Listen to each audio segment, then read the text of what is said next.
जय श्री कृष्णा। राधे राधे मेरे प्यारे भक्त जनों। आज आप सुनेंगे संकट चौथे गणेश जी की व्रत कथा। संकट चौथे यानी गणेश जी का व्रत। इस दिन महिलाएं अपनी संतान के लिए व्रत रखती है और पूरे दिन निर्जला रहकर व्रत करती है। रात को चांद को आने पर व्रत खोलती है। इस दिन गणेश जी और चौथ माता की पूजा की जाती है। ऐसा कहा जाता है कि संकट चौथ का व्रत करने से संतान को लंबी आयु मिलती है और उनके संकट टल जाते हैं। यहाँ हम आपको बता रहे हैं संकट चौथ के व्रत में पढ़िए जाने वाली कहानियाँ के बारे में। इस व्रत में खास तौर पर एक देवरानी जेठानी वाली संकट माता की कहानी पढ़ी जाती है, तो दूसरी तरफ गणेश जी और बुढ़िया माई वाली कहानी पढ़ी जाती है। यहाँ पढ़े संपूर्ण व्रत कथा। एक के शहर में देवरानी जेठानी रहती थी। देवरानी गरीब थी और जेठानी अमीर थी। देवरानी हमेशा गणेश जी का पूजा और व्रत करती थी। देवरानी का पति जंगल से लकड़ी काट कर बेचता था। देवरानी घर का खर्च चलाने के लिए जेठानी के घर काम करती थी और शाम को बचा हुआ खाना लेकर जाती थी। माघ महीने में गणेश जी का व्रत संकट चौथ देवरानी ने रखा। उसके पास पैसा नहीं था, इसलिए उसने तिल और गुड़ लाकर तिल कूटा बनाया। पूजा करके तिल चौथ की कथा सुनी और जेठानी के यहाँ काम करने चली गई। सोचा शाम को चंद को अर्घ देकर देवरानी के यहाँ से लाया खाना और तिल कूटा खाऊंगी। शाम को जब जेठानी के घर खाना बनाया तो उसके जेठानी का व्रत होने के कारण सभी ने खाना खाने से मना कर दिया। अब देवरानी ने जेठानी से बोली, आप मुझे खाना दे दो जिससे मैं घर जाऊं। इस पर जेठानी ने कहा कि आज तो किसी ने भी अभी तक खाना नहीं खाया, तुम्हें कैसे दे दूं? तुम सवेरे ही बचा हुआ खाना ले जाना। देवरानी उदास मन से घर चली गई। देवरानी के घर पर पति बच्चे सब आस लगाए बैठे थे कि आज तो त्योहार है, इसलिए कुछ पकवान आदि खाने को मिलेगा। लेकिन जब बच्चों को पता चला कि आज तो रोटी भी नहीं मिलेगी तो बच्चों रोने लगे। उसका पति भी बहुत क्रोधित हो गया और कहने लगा कि दिन भर काम करने के बाद भी वो 2 रोटियां नहीं ला सकती। वो बेचारी गणेश जी को याद करती हुई रोते रोते पानी पीकर सो गई। उस दिन संकट माता बुढ़िया माता का रूप धारण कर देवरानी के सपने में आई और कहने लगी, सो रही है या जाग रही है? वो बोली, कुछ सो रहा हूँ, कुछ जाग रहा हूँ। बुढ़िया बोली, भूखी लगी है, खाने के लिए कुछ दे। देवरानी बोली, क्या दूं? मेरे घर में तो अन्न का एक दाना भी नहीं है। जेठानी बाचा कूचा खाना देती थी, आज वो भी नहीं मिला। पूजा का बाचा हुआ तिल कूटा छीके पड़ा है, वो ही खा लो। संकट माता ने तिल कूटा खाया और उसके बाद कहने लगी, टलट लगी है, कहाँ करूं? उसने कहा, यह खाली झोपड़ी है, आप कहीं भी जा सकती हो, जहाँ इच्छा हो वहाँ टॉयलेट कर लो। फिर संकट माता बोली, अब कहाँ पोंछूं। अब देवरानी को गुस्सा आ गया कि उन्हें कब से परेशान किया जा रहा है। सो बोली कि मेरी साड़ी से पोंछ लो। देवरानी जब सुबह उठी तो यह देखकर हैरान रह गई कि पूरा घर हीरो और मोतियों जगमगा उठा है। उस दिन देवरानी जेठानी के काम करने नहीं गई। जेठानी ने कुछ देर तो रह देखी, फिर बच्चों को देवरानी को बुलाने भेज दिया। जेठानी ने सोचा, कल खाना नहीं दिया था, इसलिए शायद देवरानी बुरा मान गई होगी। बच्चे बुलाने गए। देवरानी ने कहा कि बेटा, बहुत दिन तेरी माँ के यहाँ काम कर लिया है। बच्चों ने घर जाकर माँ से कहा कि चाची का पूरा घर हीरो और मोतियों से जगमगा उठा है। जेठानी दौड़कर देवरानी के पास आई और पूछी कि यह सब कैसे हो गया। देवरानी ने उसके साथ जो हुआ वो सब कह डाली। उसने भी वैसे ही करने की सोची। उसने भी संकट चौथे के दिन तिलकुटा बनाया। रात को संकट माता उसके भी सपने में आई और बोली, भूख लगी है, मैं क्या खाऊं। जेठानी ने कहा कि आपके लिए छीके में रखा है, फल और मेवा भी रखा है, जो चाहे खा लो। संकट माता बोली, अब टॉयलेट कहाँ करूं। जेठानी बोली, मेरे इस महल में कहीं भी टॉयलेट कर लो। फिर उन्होंने बोला कि अब पोंछूं कहाँ। जेठानी बोली, कहीं भी पोंछ लो। सुबह जब जेठानी उठी तो घर में बदबू गंदगी के अलावा कुछ नहीं थी। हे संकट माता, जैसे आपने देवरानी पर कृपा किया वैसा ही सब पर करना, और जैसे जेठानी पर किया वैसे किसी पर मत करना। अब दूसरी कहानी। एक आप सुने संकष्टी गणेश चतुर्थी व्रत कथा। पूर्व काल में राजाओं में श्रेष्ठ राजा नल था। उसकी रूपवती रानी का नाम दमयंती थी। शराप वश राजा नल को राज चतु खोना पड़ा और रानी के वियोग से कष्ट सहना पड़ा। तब दमयंती ने इस व्रत के प्रभाव से अपने पति को प्राप्त किया। राजा नल के ऊपर विपत्तियों का पहाड़ टूट पड़ा था। डाकुओं ने उनके महल से धन, गजशाला से हाथी और घोड़शाला से घोड़ा हरण कर लिया और महल को अग्नि से जला दिया। राजा नल भी जुए खेल कर सब हार गए।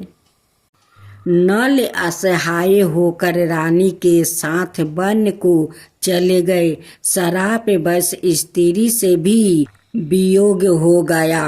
कहीं राजा और कहीं रानी दुखी होकर देश से टन करने लगे। एक समय वन में दमयंती को महर्षि शरभंग के दर्शन हुआ। दमयंती ने मुनि को हाथ जोड़कर नमस्कार किया और प्रार्थना की, प्रभु, मैं अपने पति से किस प्रकार मिलूंगी। शरभंग मुनि बोले, दमयंती, भादो की चौथ को एक दंत गजानंद की पूजा करनी चाहिए। तुम भक्ति और श्रद्धा पूर्वक गणेश चौथ का व्रत करो तुम्हारे स्वामी तुम्हें मिल जाएंगे।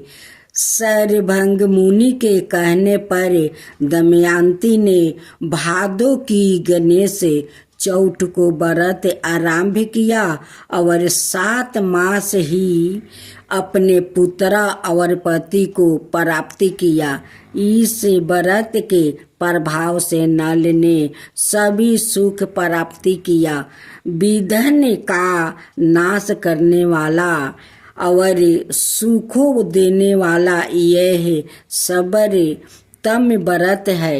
आप सुने बिहुला चतुर्थी व्रत कथा। बिहुला चतुर्थी व्रत से संबंधित एक बड़ी ही रोचक कथा प्रचलित है। जब भगवान विष्णु का कृष्णा रूप में अवतार हुआ तब उनकी लीला में शामिल होने के लिए देवी देवताओं ने भी गोप गोपियों का रूप लेकर अवतार लिया। कामधेनु नाम की गाय के मन में भी कृष्णा की सेवा का विचार आया और अपने अंश से बिहुला नाम की गाय बनकर नंद बाबा की गौशाला में आ गई। भगवान श्री कृष्णा का बिहुला गाय का बड़ा स्नेह था। एक बार श्री कृष्णा के मन में बिहुला की प्रतीक्षा लेने का विचार आया। जब बिहुला वन में चर रही थी तब भगवान सिंह रूप में प्रकट हो गए। मौत बन कर सामने खड़े सिंह को देखकर बिहुला भयभीत हो गई, लेकिन हिम्मत करके सिंह से बोली, हे वनराज, मेरा बछड़ा भूखे है। बछड़े को दूध पिलाकर मैं आपका आहार बनने वापस आ जाऊंगी। सिंह ने कहा कि सामने आया आहार को कैसे जाने दूं? तुम वापस नहीं आई तो मैं भूखी रह जाऊंगा। बिहुला ने सत्य और धर्म की शपथ लेकर कहा कि मैं अवश्य वापस आऊंगी। बिहुला की शपथ से प्रभावित होकर सिंह बने श्री कृष्णा ने बिहुला को जाने दिया। बिहुला अपने बछड़े को दूध पिलाकर वापस वन में आ गई। बिहुला की सत्य निष्ठा देखकर श्री कृष्णा अत्यंत प्रसन्न हुआ और अपने वास्तविक स्वरूप में आकर कहा कि हे बिहुला, तुम प्रतीक्षा में सफल हुई। अब से भाद्रपद चतुर्थी के दिन गौ माता के रूप में तुम्हारी पूजा होगी। तुम्हारी पूजा करने वाले को धन और संतान का सुख मिलेगा। चौठ माता की जय हो। चौठ माता की जय हो। एक सेठ सेठानी थी। उनके एक बेटा और बहू थी। बहू सबको भोजन करवा के फिर सवाए भोजन करती थी। एक पड़ोसिन ऐसी भी थी जो रोज पूछती कि बहू, आज क्या बनाया खाया है? बहू कहती, हे पड़ोसिन, ठंडो बासी। एक दिन उसके पति ने ऐसा सुनकर विचार किया कि आज तो पकवान बनाया जाए, फिर देखती हूँ कि मेरी पत्नी क्या कहती है। उसने तरह तरह के पकवान बनवाया और घर के सभी लोग ने एक साथ बैठकर भोजन किया। आज भी पड़ोसिन ने पूछा तो बहू ने कहा, पड़ोसिन, ठंडो बासी। सेठ के लड़के ने सोचा कि कोई बात तो अवश्य है जिससे कि मेरी पत्नी ऐसी कहती है। उसने अपनी पत्नी से पूछा, तुम रोज ठंडो बासी क्यों कहती हो? क्यों तुम बासी खाती हो? ऐसे क्यों कहती हो? जब कि अपना सबने एक साथ बैठकर कई तरह के पकवान खाए। उसकी पत्नी बोली, आपने जो खा रहे हैं वो बाप बूढ़े की कमाई है। जिस दिन आप काम करके लाओगे उस दिन मैं समझूंगी कि ताज़ा भोजन कर रही हूँ। अब एक दिन लड़के ने माँ से कहा, मैं एक बार शहर में कमाई करने जा रहा हूँ। माँ बोली, बेटा अपने पास इतना धन है कि खाया नहीं जा सकेगा। माँ के माना करने पर भी बेटे ने सवाए कमाने का मन बना लिया और जाते समय पत्नी से कहा, मैं जब तक कमाकर बहुत सा धन लेकर ना आऊं तुम चूल्हे की आग मत बुझाने देना। एक दिन चूल्हे की आग बुझ गई तो वो मन ही मन घबराने लगी, कहीं मेरे पति पर संकट तो नहीं आन पड़ा। जल्दी से पड़ोस में से आग लाकर चूल्हे में राख देती है। ऐसा विचार करके पड़ोस में गई। वहाँ पड़ोसिन चौठ माता का व्रत पूजन कर रही थी। पड़ोसिन ने कहा, थोड़ी देर में आकर ले जाना। बहू ने पड़ोसिन से पूछा, आप यह व्रत क्यों करती है? इससे क्या मिलता है? पड़ोसिन ने कहा, चौठ माता के इस व्रत को करने से अन्न लक्ष्मी मिले और अपनी मनोकामना पूरी होता है। अब बहू भी चौठ माता का व्रत करने लगी। दीवार पर चौठ माता बनाई। उस दिन घी गुड़ का चूरमा बनाकर रात्रि को चंद्रमा को अर्घ देकर भोजन करती है। ऐसा करते करते बहू दिन हो गया। चौठ माता ने उस बहू के पति को सपना दिया कि साहूकार का बेटा तू जागे कि सोए, तेरी पत्नी बहुत याद कर रही है। घर जाकर उसकी चिंता मिटाओ। तू दुकान खोल कर कंकु केसर का पगला बन के बैठ जाना। आज तेरा हिसाब किताब चुकता हो जाएगा। अब तो चौठ माता ने जैसा कहा था वैसा ही हुआ था। उसने घर जाने की तैयारी की और गाड़ी भर के धन दौलत लेकर चल दिया।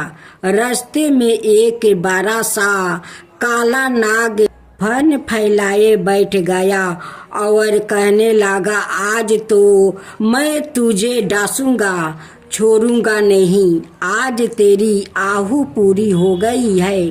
सेठ ने लड़के से कहा, आज चौठ माता ने मुझे सपना दिया तो मैं पत्नी से मिलने घर जा रहा हूँ। वहाँ मेरी पत्नी बहुत चिंता कर रही है। मैं उसे मिल कर जरूर आऊँगा, तब तुम मुझे डांस लेना। नाग ने कहा, तुम शपथ पूर्वक कहकर जाओ तो मैं तुम्हें जाने दूंगा, परंतु लौट कर नहीं आए तो तुम्हारे घर आकर मैं तुम्हें डांस लूंगा। इस प्रकार सांप को वचन देकर वो अपने घर पहुंचा। वहाँ सभी से हंसी खुशी से मिला और भोजन करने को बैठा तो उदास होकर बैठ गया। उसकी पत्नी ने उदास होने का कारण पूछा तो पति ने काले नाग वाली बात बताते हुए कहा, यदि मैं उसके पास नहीं जाऊंगा तो वो घर आकर ही मुझे डांस लेगा। पत्नी बहुत चतुर थी। उसने कहा कि आप घबराओ नहीं, लेट जाओ, मैं एक उपाय करती हूँ। पत्नी ने कमरे की सात पेटी सिरवा धोई। पहली पेटी पर रेत, दूसरी पर इतरा, तीसरी पर गुलाल फूल, चौथी पर कंकु केसर, पांचवी पर लड्डू पेड़ा, छठी पर गादी गलैचा और 7वीं पेटी पर दूध का कटोरा भर कर रख दिया। इस प्रकार वो 7 ही पेटी सजाकर बैठ गई। आधी रात होते ही नाग आकर पेटी चढ़ने लगा। पहली पेटी पर रेत में लौट गया और कहने लगा कि सेठ की बहू ने आराम तो बहुत दिया, पर बचनों से बंध कर आया हूँ सो डासूंगा। अबर से ही इसी प्रकार 7 पेटियों पर नाग आराम करता हुआ और कहता हुआ कि डासूंगा जरूर। कमरे में जाने ही वाला था कि चौठ माता ने विचार किया कि मैं इसे नहीं बचाऊंगी तो संसार में धर्म कर्म और व्रत पूजन को कौन मानेगा। अब तो गणेश जी, चंद्रमा जी और चौठ माता ने उसे बचाने का विचार किया। चंद्रमा जी ने उजाला किया, चौठ माता ढाल बनी और गणेश जी ने तलवार लेकर नाग को मार दिया और ढाल से डंक दिया। अब बहू भी थकी हारी सो गई। दिन उगा तो लोग बेटे से मिलने आए, परंतु बेटा बहू तो उठे ही नहीं थे। बहू देर हो गई तो माँ उन्हें उठाने गई। माँ ने 7 पेटियों पर जो कुछ देखा तो बहुत घबराई और बेटा बहू को आवाज लगाई। बेटा बहू उठे तो देखा कि एक ढाल तलवार वहाँ पड़ी है। अब ढाल उठाई तो वही काला नाग मारा हुआ पड़ा है। बेटा बहू ने सोचा कि आज तो धर्म कर्म ही आरे आए, जो भगवान गणेश जी और चौठ माता ने हम सभी को रक्षा की है। चौठ माता आपने जैसी सेठ के बेटे बहू की रक्षा किया है वैसा ही सबका रक्षा कीजिए। भक्त जनों, आज आप सुने गणेश भगवान और कुबेर जी का व्रत कथा। एक पौराणिक कथा के अनुसार एक दिन भगवान गणपति का जन्मदिन था। जन्मदिन का अवसर था, इसलिए बाल गणेश बेहद खुश था। कैलाश पर्वत पर खूब धूमधाम हो रही थी। उसी दिन धन के देवता कुबेर का आमंत्रण शिव जी के पास आया। शिव जी कुबेर के मन की अवस्था जानते थे। वो जानते थे कि वो अपने ईश्वर का दिखावा करना चाहता है। उन्होंने गणपति जी को कुबेर के यहाँ दावत पर जाने के लिए कहा। अपने गणपति जी तो मिठाइयों को शौकीन था। खुशी खुशी तैयार हो गया और पहुंच गया कुबेर के यहाँ। कुबेर ने दावत दी थी, इसलिए इंतजाम भी बड़े पैमान पर किया गया था। तरह तरह के अनोखी के पकवान बनाया जा रहा था। विशेष रूप से मिठाइयाँ बहुत ही लाजवाब थी। पूरे वर्तमान में तरह तरह के पकवानों की खुशबू स्वादी महक तैर रही थी। विशेष रूप से गणपति जी के लिए मोदक बनाए जा रहे थे। उनमें मेवा मिश्री भरे जा रहे थे। लड्डुओं की खुशबू से बाल गणपति जी के नाथन फरकने लगे और मुंह में पानी आ गया। कुबेर की दावत में उन्होंने भरपूर पकवान खाए। ढेर सारी मिठाइयाँ खाने के बाद भी उनका मन नहीं भरा।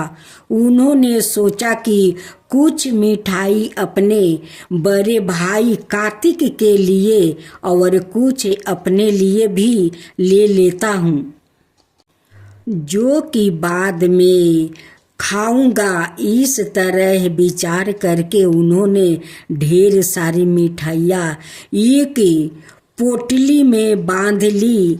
उस पोटली को उन्होंने अपनी गोद में रखा और अपनी सवारी मूषक राज पर सवार हो गए। सवारी पर सवार होकर वो रात में ही अपने घर कैलाश पर्वत की ओर चल दिया। रात का समय था, चारों तरफ चांदनी बिखरी हुई थी। शीतल बाहु शरीर में सिहरन पैदा कर रही थी। अधिक पेट भरा होने के कारण नींद के झोंके आने लगा। सुंदर वातावरण में मजे से मूषक राज धीरे धीरे गणपति जी को लेकर मस्त में चले। कूदते कूदते चले जा रहे थे, तभी अचानक फुसा से सामने से एक सरफराज की फुफकार सुनाई दी। इससे चूहा डर गया और जोर से कूदा। गणपति जी का संतुलन बिगड़ गया और वो मिठाई सहित गिर पड़े। उन्होंने इधर उधर चारों तरफ देखा कि कोई देख तो नहीं रहा है। ना निर्जल रात्रि का समय था, वहाँ कोई नहीं था। हाँ, इससे गणपति जी को सांत्वना मिली और उन्होंने मिठाई को एकत्रित करना शुरू किया। तभी उन्हें हंसी की आवाज़ सुनाई दी। उन्होंने इधर उधर देखा, लेकिन कोई दिखाई नहीं दिया। हंसी को अपना भरम जानकर उन्होंने मिठाई को पुनः इकट्ठा करना शुरू कर दिया। उन्होंने मिठाई को अभी पूरा एकत्रित भी नहीं किया था कि उनकी नजर आसमान में हंसते हुए चांद की तरफ गई। आसमान में चांद हंसते हुए लोटपोट हुआ जा रहा था।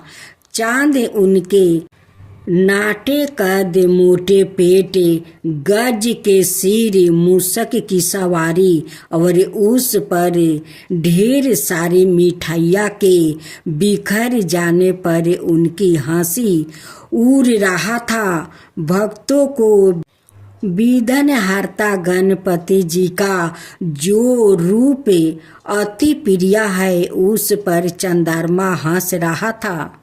इस पर गणपति जी को बड़ा गुस्सा आया और उन्होंने चांद को डांटते हुए कहा, तुम्हें अपनी सुंदरता पर बहुत घमंड है। तुम मेरी मदद करने के स्थान पर मुझ पर हंस रहे हो।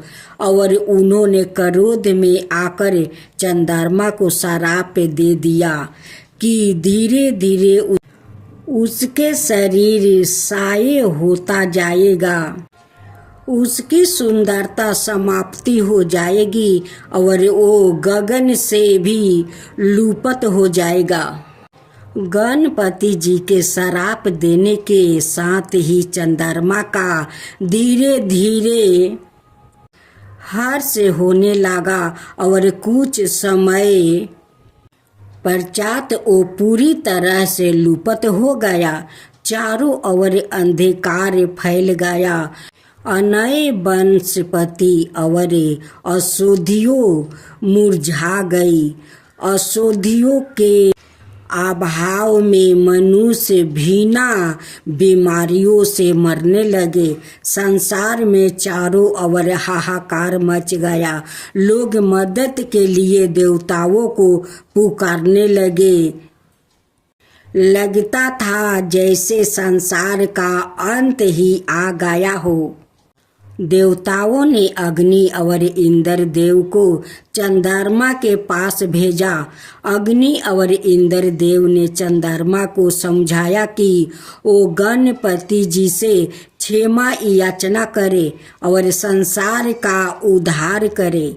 चंद्रमा ने उनकी बातें मान ली। गणपति जी को प्रसन्न करने के लिए वो ढेर सारे लड्डू और मलपुए लेकर उनके पास पहुंचा। अपनी भूल स्वीकार करने के बाद चंद्रमा ने उन्हें मोदक का भोग लगाया, जिससे गणपति जी प्रसन्न हो गए और उन्होंने चंद्रमा को क्षमा कर दिया। गणपति जी ने कहा, मैंने तुम्हें क्षमा किया, किंतु मैं अपना श्राप वापस नहीं ले सकता, केवल उसका प्रभाव कम कर सकता हूँ। एक माह अंतराल में तुम्हें अपना प्रकाश धीरे धीरे खो दोगे और फिर पुनः उस प्रकाश को धीरे धीरे वापस प्राप्ति कर लोगे। यह प्रक्रिया निरंतर चलती रहेगी। और हाँ, तुमने मेरा मजाक मेरे जन्मदिन पर उड़ाया था, इसलिए भाद्रपद चतुर्थी के दिन तुम्हारा दर्शन करने वाले व्यक्तियों को झूठा कलंक लगेगा। चंद्रमा ने खुशी खुशी सभी बातें स्वीकार कर लिया। चारों तरफ प्रकाश ही प्रकाश फैल गया। तीनों लोग के प्रसन्न हो गए। चंद्रमा ने प्रसन्न होकर अमृत बरसाना शुरू कर दिया। अनाए वनपतियाँ और औषधियों फिर से खिल उठी। संसार में नव जीवन का संचार हुआ। सब लोग नाचने गाने और उत्साह मनाने लगे। कहानी सुनना सुनाना बड़ा भला लगता है। अब आप बताइए, इससे क्या शिक्षा मिली है। आप सुने लपसी तपसी की कथा। एक लपसी था, एक तपसी था। तपसी हमेशा भगवान की तपस्या में लीन रहता था। लपसी रोजाना 1.25 सेर की लपसी बनाकर भगवान का भोग लगाकर ही जिमाता था। एक दिन दोनों झगड़ा करने लगा। तपस्वी बोला, मैं रोज भगवान की तपस्या करता हूँ, इसलिए मैं बारा हूँ। लपसी बोला, मैं रोज भगवान को 1.25 सेर लपसी का भोग लगाता हूँ, इसलिए मैं बारा हूँ। नारद जी वहाँ से गुजर रहे थे। दोनों को झगड़ता देखकर रुक गए और उनसे पूछा कि तुम क्यों लड़ रहे हो। तपस्वी ने खुद के बारा होने का कारण बताया और लपसी ने अपना कारण बताया। नारद जी बोले, तुम्हारा फैसला मैं कर दूंगा। दूसरे दिन लपसी और तपस्वी नहाकर अपनी रोज की तरह भक्ति करने आए तो नारद जी ने छुप करके 1.25 करोड़ की एक अंगूठी उन दोनों के आगे रख दिया। तपस्वी की नज़र जब अंगूठी पर पड़ी तो उसने चुपचाप अंगूठी उठाकर अपने नीचे दबा लिया। लपसी की नज़र अंगूठी पर पड़ी, लेकिन उसने ध्यान नहीं दिया। भगवान को भोग लगाकर लपसी खाने लगा। नारद जी ने सामने आए तो दोनों से पूछा कि कौन बारा है। तो नारद जी ने तपस्वी से खारा होने को कहा। वो खारा हुआ तो उसके नीचे दबी अंगूठी दिखाई पड़ी। नारद जी ने तपस्वी से कहा, तपस्या करने के बाद भी तुम्हारा चोरी करने की आदत नहीं गई, इसलिए लपसी बारा है। तुम्हें तुम्हारी तपस्या का कोई फल भी नहीं मिलेगा। तपस्वी शर्मिंदा होकर माफ़ी मांगने लगा। उसने नारद जी से पूछा, मुझे मेरी तपस्या का फल कैसे मिलेगा? नारद जी ने कहा, यदि कोई गाय और कुत्ते की रोटी नहीं बनाएगा तो फल तुम्हें मिलेगा। यदि कोई ब्राह्मण को जिमा कर दक्षिणा नहीं देगा तो फल तुझे मिलेगा। यदि कोई साड़ी का साथ ब्लाउज नहीं देगा तो फल तुझे मिलेगा। यदि कोई दिए से दिए नहीं जलाएगा तो फल तुझे मिलेगा। यदि कोई सारी कहानी सुने लेकिन तुम्हारी कहानी नहीं सुने तो फल तुझे मिलेगा। उसी दिन से हर व्रत कथा कहानी के साथ लपसी तपसी की कहानी भी सुनी और कही जाती है।